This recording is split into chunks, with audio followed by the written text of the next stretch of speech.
कखारु शाग को समस्ते आपण माने घरे रोषे करिकी खाउथिबे।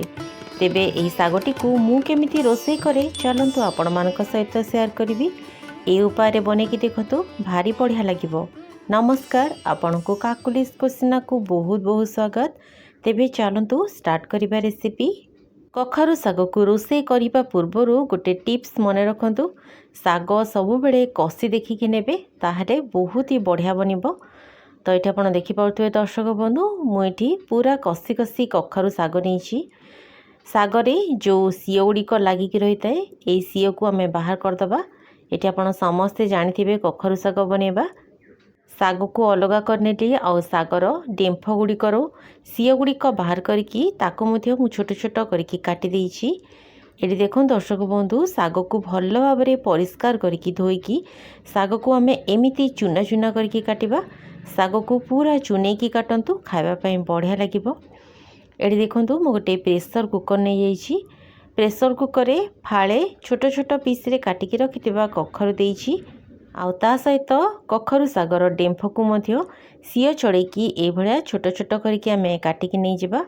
प्रथमे कखारु आउ कखारु शागर नाड़ गुड़ी को देदेबा। तापरे आमे एथिरे काटिकी रखिथिबा कखारु शागटी को देदेबा। स्वाद अनुसार लुण आ बढ़िया स्वाद आने एथिरे अध चामच चीनी देदेबा। ता सहित या ऊपर आमे अध कप पाखापाखि पानी देदेबा। आ प्रेसर कुकर लिड टी को कवर करके या को दुईटी हुइसिल देदेबा। दुईटी हुइसिल ले शाग बढ़िया भाव में सीझीजिवो। तो देखंतु एठी मो गैस ऊपर गोटे कड़े बसैछि। कड़े रे किछि सोरष तेल नेबा।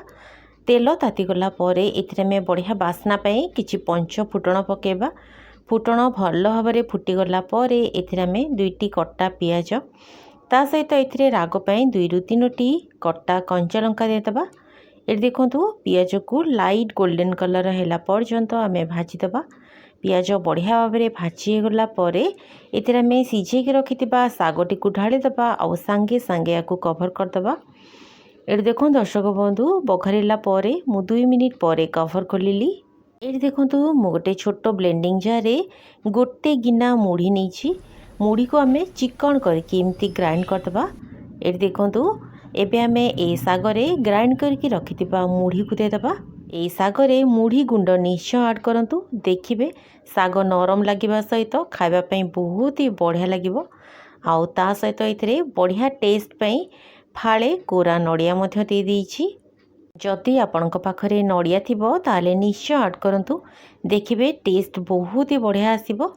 तो देखंतु सबको मु बढ़िया भाव में गोले दिली। एबे आमे याकू कवर करके आउ 2 मिनिट बढ़िया भाव में फुटिया पे छाड़दबा। 2 मिनिट पर आमे गैस फ्लेम को बंद करदबा। ये देखंतु कखारु शाग आमर बनिकी रेडी।